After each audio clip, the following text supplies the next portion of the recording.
de Zurich et auteur d'un livre sur la crise financière internationale qui va nous parler aujourd'hui des liens qui unissent ces deux mondes, de la crise financière mais aussi de la crise plus globale de nos économies et de nos sociétés. Une première question, Marc, sur le monde de la finance. Est-ce qu'on peut dire aujourd'hui que la finance est un système de Ponzi généralisé ? Oui, effectivement, la finance internationale fonctionne d'une certaine manière comme le système de Ponzi, c'est-à-dire en vase clos, avec des nouveaux investisseurs qui financent les gains de ceux qui avaient investi depuis plus longtemps. En vase clos, donc, un système déconnecté de l'économie, qui s'apparente au système financier actuel, une sorte de finance casino. Mais donc il y a tout de même une différence de taille, c'est que la finance actuelle permet de parier sur l'écroulement du système. C'est-à-dire qu'on peut miser effectivement sur la faillite d'entreprises ou de pays. Donc lorsque le système de Ponzi s'écroule, certains y gagnent. Et dans le système de Ponzi initial, ce n'est pas le cas. Ouais. Alors, les investisseurs qui sont encore présents sur le marché y perdent et le responsable va en prison. Tandis qu'actuellement les responsables sortent du système avec des millions. Donc aujourd'hui, légalement, on a le droit de jouer avec des économies étatiques, avec des pays, pour faire de l'argent privé. Voilà, c'est la caractéristique de la finance casino. Donc au lieu d'investir, on parie. Il y a une grande différence entre les investissements et les paris. Lorsqu'on va au casino, on parie, mais ce n'est pas un investissement. Qu'est-ce que la finance casino ? Eh bien c'est cela, c'est un système qui s'est mis en place il y a environ 30-35 ans, un système de dérégulation, tout est devenu permis. En particulier, et c'est la caractéristique la plus importante, donc c'est paris sur les faillites. C'est tout de même paradoxal qu'un système fonctionne sur cette base. Actuellement, je ne vais pas rentrer dans les détails techniques, vous avez des produits financiers qui s'appellent les Credit Default Swaps, qui permettent de parier sur la faillite de la Grèce, de Lehman Brothers à l'époque, etc., etc. Notre économie n'a pas besoin de paris, il y en a assez comme cela. Ceux qui veulent parier peuvent aller au casino. Elle a besoin d'investissements urgents de domaines tels que le climat, etc. Alors aujourd'hui, cette économie casino empêche les banques de faire leur travail, ou c'est parce qu'elles ne veulent pas faire le travail. L'argent aujourd'hui, c'est uniquement à jouer. Voilà, c'est-à-dire que les banques centrales injectent des montants énormes, je dirais, dans l'économie, mais ça ne va pas dans l'économie, donc ça reste dans le secteur financier, dans la finance casino. Les banques centrales pratiquent cette politique dans l'espoir que les banques prêtent de l'argent aux entreprises pour que ces dernières puissent investir. Ce n'est pas le cas, ou très peu le cas. Donc cet argent circule, stagne dans le cadre de la finance casino, et ça génère un risque systémique pour l'économie. Aujourd'hui, il y a énormément d'argent. On n'a jamais eu autant d'argent en fait en circulation. De cette masse, est-ce qu'on a une idée du chiffre, et une idée du chiffre qui va dans l'économie réelle, en dehors de ces investissements qui sont uniquement des paris pour faire de l'argent à court terme? Ce qui va dans l'économie réelle correspond à un pourcentage très faible, 3, 4, 5%. C'est incroyable. Alors, les banques centrales, est-ce qu'elles ont un rôle prépondérant dans leur politique justement de sauvetage, on va dire, des banques plus générale, de vouloir à tout prix la croissance? Aujourd'hui, on a des taux d'intérêt qui sont négatifs, c'est-à-dire qu'on vous prête de l'argent en vous donnant de l'argent. Est-ce que là, c'est pas quelque chose de criminel, puisque finalement, on a un système qui ne peut pas marcher? On va pas au restaurant en étant payé pour manger ce qu'il y a dans l'assiette. Voilà, c'est-à-dire que avoir un système de taux d'intérêt négatif, ça doit correspondre à l'exception, mais pas à la règle. Comme vous le disiez, effectivement, cela correspond à un prix. Le taux d'intérêt est le prix de l'argent, et qu'un prix soit négatif, c'est une exception, mais si ça dure pendant des années, si chaque fois qu'on va au restaurant, on reçoit une facture négative, on sera certainement content, mais le système ne peut pas fonctionner comme ça longtemps. Donc les banques centrales sont dans une impasse, et au lieu de changer de direction, de trouver une autre solution, de chercher une autre solution, elles accélèrent. Donc elle continue à injecter des montants phénoménaux dans cette finance casino. Et pourquoi cette volonté d'aller plus vite dans le mur plutôt que de prendre du recul et de dire c'est un système qui ne marche pas, c'est de l'argent qui finalement ne va pas à l'économie réelle? Pourquoi cet entêtement à la fois des institutionnels, des banques centrales, et puis finalement des grands banquiers qui trouvent un intérêt? Qui gagne à ce jeu-là? Les grands banquiers. Maintenant, pourquoi les banques centrales vont dans la même direction? Vous avez d'anciens grands banquiers qui maintenant dirigent des banques centrales. Il y a un certain monsieur Mario Draghi, qui avant était un des directeurs de Goldman Sachs Europe, et qui maintenant est le directeur de la Banque Centrale Européenne. C'est ce même monsieur qui était donc encore une fois à l'époque directeur de Goldman Sachs, qui n'a jamais condamné les pratiques de cette banque, qui ont entre autres permis à la Grèce de cacher une partie de sa dette. Alors justement, question suivante. Sur la Grèce, le cas de la dette grecque, est-ce que vous pouvez l'expliquer un peu plus en détail? Bon, tout d'abord, le système global, grec ou non, est fondé sur la dette. Donc l'idée, c'est d'avoir de plus en plus de dettes pour essayer de générer de la croissance. Et puis d'avoir de la croissance pour espérer pouvoir rembourser une partie de la dette. Au bout du compte, la dette explose, elle croît toujours plus vite que le PIB mondial, et la croissance est atone. Donc le système ne fonctionne pas, donc il faut changer de paradigme manifestement. À un moment ou à un autre, si on considère le cas de la Grèce, il faut pouvoir reconnaître que ce pays ne paiera jamais ses dettes, complètement, c'est impossible. C'est le cas de la Grèce, ça a été le cas de l'Allemagne après la Seconde Guerre mondiale. Il y a une conférence à Londres en 1953, plus de la moitié de la dette allemande a été pardonnée, a été oubliée. Il faut faire la même chose pour la Grèce. Pourquoi aujourd'hui on ne veut pas donner cette chance à la Grèce de pouvoir effacer une partie de sa dette? C'est une dynamique court-termiste qui correspond aux intérêts de certaines grandes banques allemandes et françaises. Lorsqu'on dit qu'on aide la Grèce, en fait on aide certaines banques en Allemagne, les plus grandes, et certaines banques en France, pour être clair. Donc les montants qui sont soi-disant octroyés à la Grèce pour l'aider, de ces montants, il y a peut-être 10% qui restent en Grèce et 90% qui vont en direction de ces grandes banques. Alors, c'est de l'argent qui est donné par le FMI, qui est donné par le contribuable, c'est le contribuable français, allemand. Donc, c'est aujourd'hui les contribuables qui financent l'économie casino des banques. Oui, et ce qui est scandaleux aussi, c'est que la dette grecque à l'époque, avant 2010, était surtout privée. Et Mme Merkel et M. Sarkozy ont pris la décision en 2010-2011 de transformer cette dette privée en dette publique. C'est-à-dire que maintenant, c'est le contribuable allemand ainsi que le contribuable français qui subissent le risque. Alors ça fait partie du too big to fail, c'est-à-dire qu'à un moment, les banques finalement ne prennent pas de risques, ne prennent plus de risques puisqu'elles sont assurées par vous et moi, par l'ensemble des gens qui payent des impôts, en disant peu importe quelles vont être les sommes engagées, le jeu fait sur les faillites, puisque c'est ça dont il est question, c'est le contribuable qui va payer. Alors, une question après ça, et c'est le thème de votre livre, la crise permanente. Pourquoi aujourd'hui, on va dire, et ça depuis les années 70, depuis l'effondrement pétrolier, le krach pétrolier, on est sur une crise endémique où on parle de krach. Alors il y a le krach de 2008, aujourd'hui on parle d'un krach qui va être pire encore et qui arrive, même si Michel Sapin a dit le contraire récemment à la radio. Vous pouvez nous expliquer ce principe de crise permanente ? Tout simplement parce que les gouvernements ne prennent pas les mesures qui permettraient d'en finir avec cette crise. On parlera de ces mesures un peu plus tard. Donc au lieu de cela, ils obéissent à la politique des lobbies.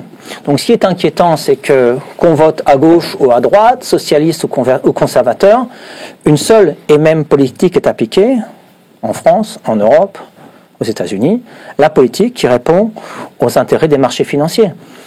Donc c'est une crise qui n'est pas uniquement strictement financière, c'est une crise de notre démocratie, une crise de nos valeurs. On a affaire à des individus qui veulent tout et tout de suite. On en a toujours eu dans l'histoire. Simplement, ils étaient plutôt en prison. Actuellement, ils sont au cœur du système. Il y a aussi peut-être la taille aujourd'hui, vraiment dans une économie globalisée, là où c'était des nations qui s'endettaient pour faire des croisades ou pour aller en guerre contre l'Angleterre et la France. Maintenant, on parle du monde, donc on a des sommes qui sont engagées et des intérêts qui font qu'on a des dysfonctionnements et des crises à l'échelle planétaire. Mais comme vous le disiez aussi, actuellement, nous avons affaire à des banques dites too big to fail. Donc on a affaire à le secteur des grandes banques. Il ne faut pas mettre dans le même panier toutes les banques. Je parle des grandes banques, celles qui sont dites too big to fail. Ces banques se drapent dans les habits du libéralisme, mais en réalité, ce qu'elles font, on est complètement éloigné. Il y a un principe de base dans le libéralisme, on peut être pour ou contre, c'est le principe de la responsabilité. Celui qui investit en subit les conséquences. Aujourd'hui, vous avez affaire au centre du système financier, vous avez affaire à des entreprises, à des grandes banques donc qui investissent, qui sont incitées à prendre des risques. Si ça tourne bien, c'est parfait, regarde les profits. Si ça tourne mal, c'est le contribuable qui paye. Donc le système dérape complètement et dégénère de ce point de vue. Mais vous dites d'ailleurs dans votre livre que le système qu'on appelle libéral n'a rien de libéral en réalité. Non. C'est une vaste plaisanterie. Donc les soi-disant libéraux ne sont pas libéraux, les soi-disant socialistes ne sont pas socialistes non plus d'ailleurs. Alors en parlant des socialistes, la prochaine question. François Hollande, quand il a fait campagne en 2012, avait annoncé son ennemi, et c'était la finance folle.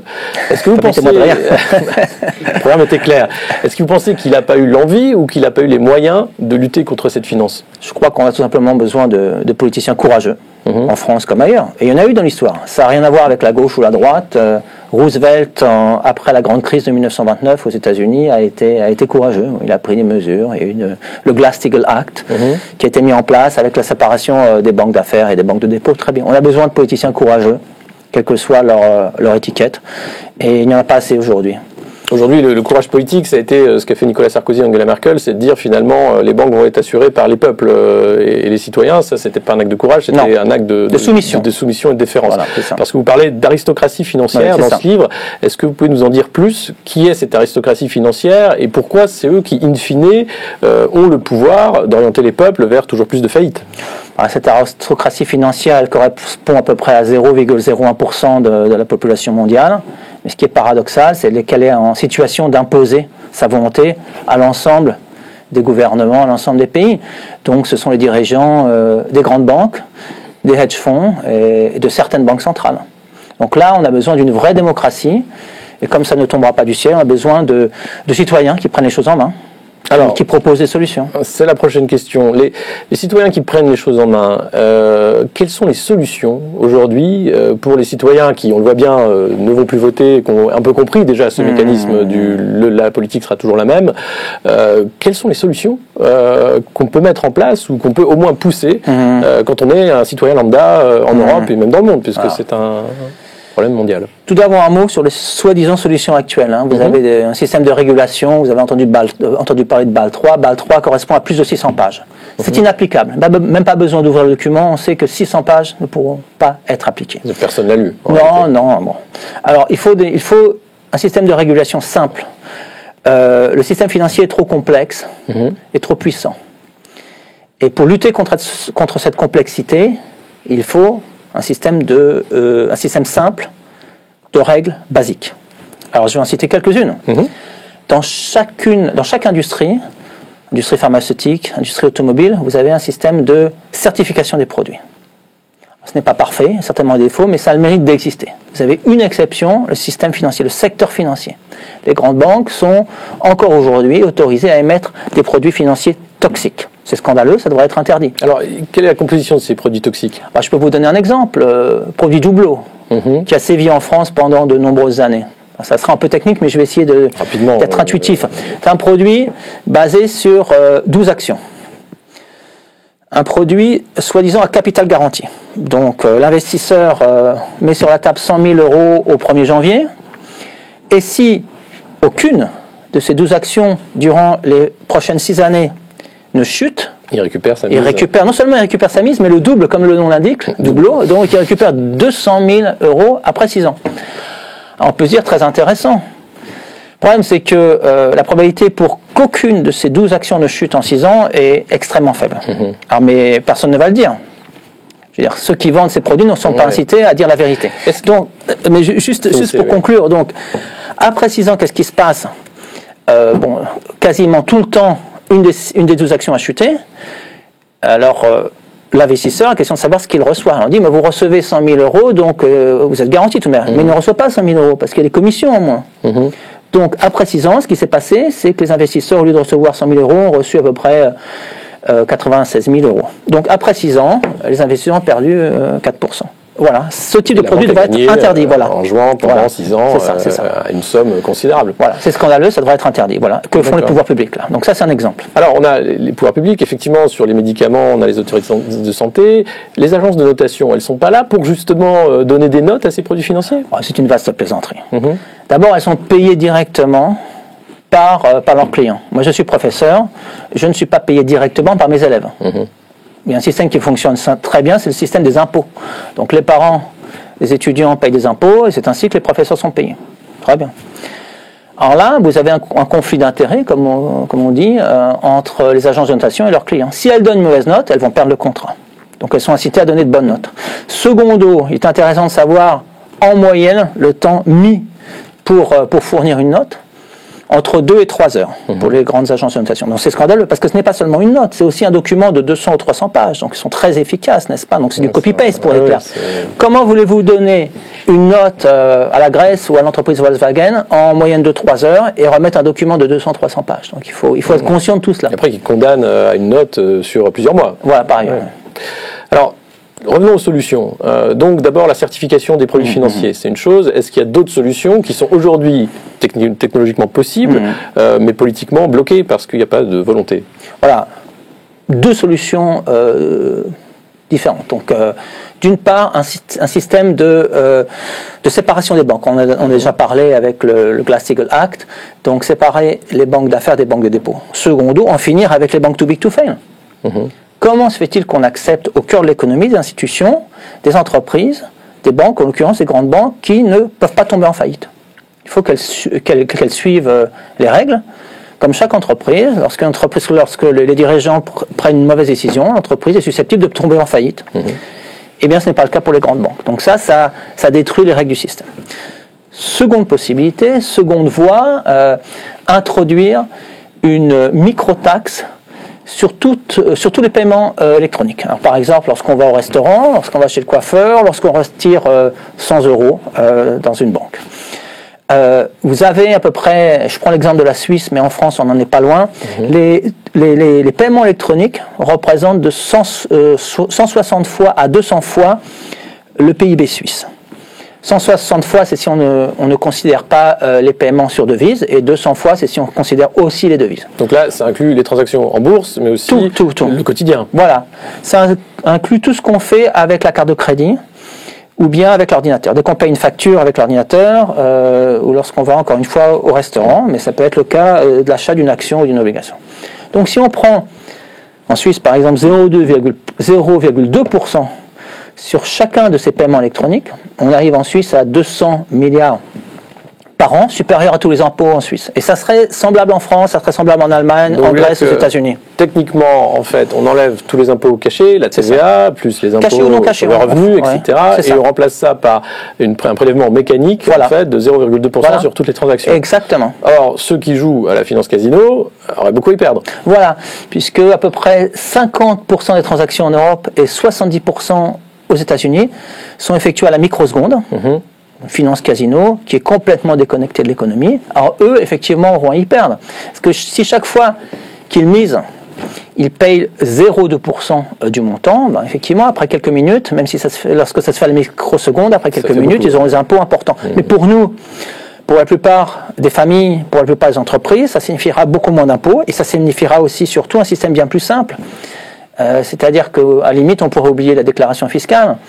On paye nos impôts chaque fois qu'on effectue un paiement. Au restaurant, on paye nos factures et c'est terminé. Donc un système bien plus simple, bien plus transparent. Donc techniquement faisable, politiquement délicat manifestement. Oui, parce que trop d'entreprises vont y perdre en réalité sur ces trading à haute fréquence. Il n'est pas prêt de disparaître. Malheureusement, mais là aussi on a besoin de politiciens courageux. On n'a pas besoin de demi-mesures, on a besoin de dire simplement de ne pas oublier un principe de base. La finance devrait servir l'économie. L'économie ne fonctionne pas à la microseconde. Il s'agit de jours, de semaines, de mois, d'années. Donc la finance casino, le trading à haute fréquence devrait être interdit, tout simplement. Alors une manière de l'interdire, c'est effectivement faire ce prélèvement obligatoire pour ralentir la vitesse des transactions. Parce qu'en fait, c'est en une vingtaine d'années, on est passé d'une action qui était dans la main pendant quelques semaines, voire plusieurs mois, à maintenant quelques millièmes de secondes. Voilà. Pour vous donner une idée, après la Seconde Guerre mondiale, en moyenne, une action était détenue à peu près 5 ans. Et maintenant, c'est de l'ordre de la minute, voilà, pour vous donner une idée.